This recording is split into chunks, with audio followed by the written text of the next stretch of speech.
టాటరా classic రెటినాలకు world class treatment ఇప్పుడు మన బీరంగూడలో American laser eye hospitals.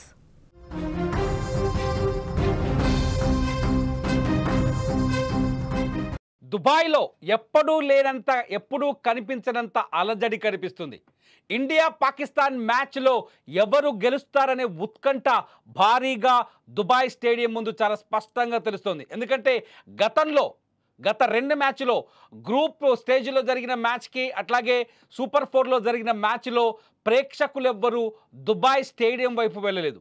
కేవలం అంటే మొత్తం 28,000 మంది పట్టే కెపాసిటీ ఉన్న ఈ దుబాయ్ స్టేడియంలో మొదటి మ్యాచ్లో ఏదైతే గ్రూప్ స్టేజ్లో జరిగిన మొదటి మ్యాచ్లో ఇండియా పాకిస్తాన్ తలపడితే మొదటి మ్యాచ్లో అటెండ్ అయింది ఎంతో తెలుసా?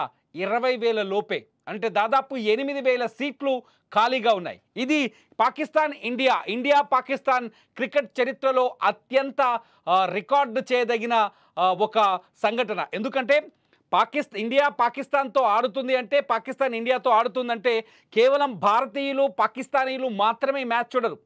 ప్రపంచంలో ఉన్న క్రికెట్ ప్రేక్షకులంతా, క్రికెట్ లవర్స్ అంతా చూస్తారు. ఎందుకంటే ప్రతిసారి ఇండియా పాకిస్తాన్ మధ్య అంటే క్రికెట్ గ్రౌండ్లో ఒక కార్గిల్ యుద్ధం జరుగుతుంది, ఒక ఆపరేషన్ సింధూర్ జరుగుతుంది.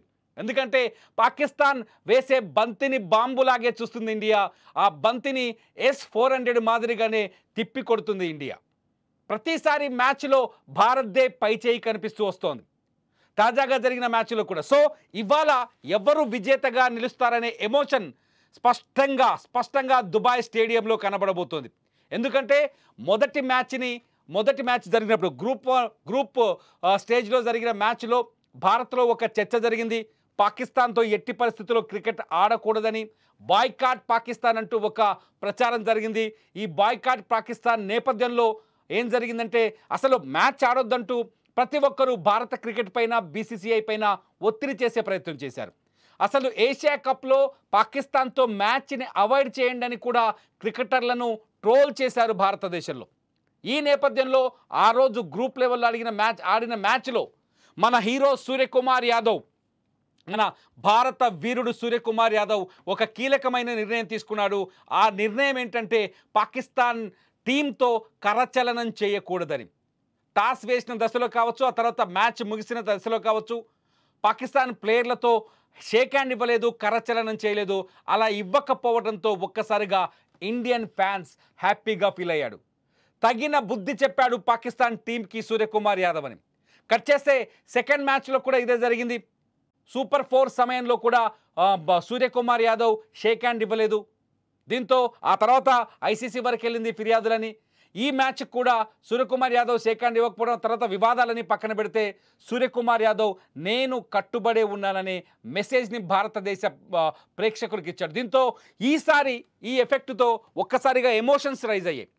సూర్యకుమార్ యాదవ్ మ్యాచ్ ఫీజును కోయటం, అంతకుముందుకు పాకిస్తాన్ మనపైన కామెంట్స్ చేయటం, పాకిస్తాన్ ప్లేయర్లు పిచ్చి చేష్టలు చేయటం, ఇవన్నింటి నేపథ్యంలో ఈసారి ఈ ఎమోషన్సే దుబాయ్ స్టేడియంని ఒక్కసారిగా నింపేలా చేశాయి. ఇవాళ ఒక్క టికెట్ కూడా లేదు దుబాయ్ స్టేడియంలో. ఇవాళ ఒక్క సీటు కూడా ఖాళీగా కనిపించట్లేదు.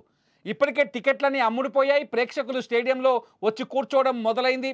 దుబాయ్ స్టేడియం ఫుల్గా నిండిపోయే అవకాశం స్పష్టంగా ఉంది. దుబాయ్ స్టేడియం ముందు హడావుడి కనిపిస్తోంది. దుబాయ్ స్టేడియం ముందు భారత ప్రేక్షకుల నినాదాలు కనిపిస్తున్నాయి. భారత్ మాతాకి జై అంటూ అక్కడ నినాదాలు వినిపిస్తున్నాయి. భారత క్రికెటర్లని ప్రోత్సహించే మాటలు కనిపిస్తున్నాయి. పాకిస్తాన్ ఎలాగైనా ఓడించాలి అనే నినాదంతో భారతీయులంతా ఎదురు చూస్తారు. ఎందుకంటే దుబాయ్కి ఎక్కువగా భారత్ నుంచి కేవలం 3 గంటల ప్రయాణమే తక్కువ, విమానం టికెట్ కూడా చాలా తక్కువ. దీంతో చాలామంది ఇండియన్ ప్లేయర్స్ దుబాయ్కి వెళ్ళిపోయారు. అటు పాకిస్తాన్ నుంచి కూడా భారీ ఎత్తున ఈ మ్యాచ్ చూసేందుకు టికెట్లు బుక్ చేసుకున్నారు. దీంతో స్టేడియంలో ఖచ్చితంగా ఉద్రిక్తభరితమైన వాతావరణం ఏర్పడే అవకాశం కనిపిస్తుంది. స్టేడియంలో ఉద్వేగభరితమైన వాతావరణం ఏర్పడే అవకాశం కనిపిస్తుంది. గ్రౌండ్లో పాకిస్తాన్ టీం, ఇండియా టీం వేరువేరుగా గేమ్ ఆడిన స్టేడియంలో మాత్రం పాకిస్తానీలు, ఇండియన్స్ కలిసి కూర్చోవాల్సిన పరిస్థితి. ఎందుకంటే దుబాయ్లో పాకిస్తానీల సంఖ్య కూడా ఉంటుంది. ఇటు భారతీయుల సంఖ్య కూడా ఉంటుంది, ఇద్దరు కలిసి కూర్చోవాల్సిన పరిస్థితి ఉంటుంది కాబట్టి అక్కడ ఎమోషన్స్ రైజ్ అయ్యే అవకాశాలు చాలా ఎక్కువగా ఉన్నాయి. వరుస సంఘటనలు అటువంటి ఎమోషన్స్నే రైజ్ చేస్తాయని కూడా చాలా స్పష్టంగా అర్థమవుతోంది. ఎందుకంటే పహల్గామ్ దాడి తర్వాత ఇండియా పాకిస్తాన్ మధ్య ఏదైతే యుద్ధ వాతావరణం ఏర్పడిందో, పహల్గామ్ దాడి తర్వాత ఆపరేషన్ సింధూర్ జరిగిందో, పాకిస్తాన్ పైన భారత్ వరుసగా దాడులు చేసిందో, ఈ దాడుల తర్వాత ఈ దాడుల నేపథ్యంలో ఇవాళ మొదటి బిగ్ ఫైట్ అనే చెప్పాలి. గడిచిన 2 మ్యాచ్ల్ని లైట్ తీసుకోవాలి, ఎందుకంటే ప్రేక్షకులకు కూడా ఇంట్రెస్ట్ లేదు. మొదటి మ్యాచ్కి 20,000 కంటే తక్కువ మంది అటెండ్ అయ్యారని, రెండో మ్యాచ్కి అయితే 17,000 మంది కూడా అటెండ్ కాలేదు, ఏది టికెట్లు కొనుగోలు చేయలేదు. ఇవాళ మాత్రం 28,000 మంది కొనుగోలు చేయడానికి కారణం ఏంటంటే ఏదైతే ఈ వరుసగా ఈ 3 మ్యాచ్ల నుంచి జరిగిన ఎమోషన్స్ దీనికి కారణమని స్పష్టంగా అర్థమవుతోంది. సో దుబాయ్ స్టేడియంలో ఇవాళ ఏం జరగబోతోంది, నిజంగా పాకిస్తాన్ని బీట్ చేయబోతుంది ఇండియాని ప్రతి భారతీయుడు నమ్ముతున్నాడు, విశ్వసిస్తున్నాడు. కానీ పాకిస్తాన్ కూడా ఇదే స్థాయిలో టఫ్గా ఉంది, పాకిస్తాన్ కూడా ఎట్టి పరిస్థితుల్లో కప్పును కొట్టాలనే ఆలోచనతో ఉంది. పాకిస్తాన్ ఇంకోటి ఏంటంటే ఇక్కడ ఇంకో విషయం ఏంటంటే ఏసీసీ అధ్యక్షుడు కూడా పాకిస్తానీ కావడం, పీసీపీ అధ్యక్షుడే ఏసీసీ అధ్యక్షుడు కావడంతో ఇక్కడ ఎమోషన్స్ మరొక రేంజ్లో కూడా రైజ్ అయ్యే అవకాశం కనిపిస్తున్నాయి. ఏదేమైనా ఆటగాళ్లపైన ఒత్తిడి చాలా స్పష్టంగా కనిపిస్తుంది. ఆటగాళ్లపైన స్టేడియంలో కూర్చున్న ప్రేక్షకుల అరుపులు కేకలు కావచ్చు, ప్రేక్షకుల నుంచి వచ్చే ప్రెజర్ కావచ్చు, చాలా స్పష్టంగా కనిపించే అవకాశం కనిపిస్తోంది. మొత్తానికి ఇవాళ దుబాయ్ స్టేడియం ఫుల్గా నిండింది. చూద్దాం మరి మ్యాచ్ ఎలా జరగబోతుంది. నిజంగా దుబాయ్ స్టేడియంలో ఆందోళనలు ప్రేక్షకులని, ఆటగాళ్ళని ఏ స్థాయిలో, ప్రేక్షకుల ఆందోళనలు కావచ్చు, ప్రేక్షకుల ఎమోషన్స్ కావచ్చు, మ్యాచ్లో ఆటగాళ్ళని ఏ స్థాయిలో ప్రభావితం చేస్తాయని మీరు భావిస్తున్నారు? మీ అభిప్రాయాన్ని ఈ వీడియో కింద కామెంట్ చేయండి. క్రికెట్ లైవ్ అప్డేట్స్ కోసం చూస్తూనే ఉండండి సుమన్ టీవీ డిజిటల్ లైవ్, అట్లాగే సుమన్ టీవీ లైవ్.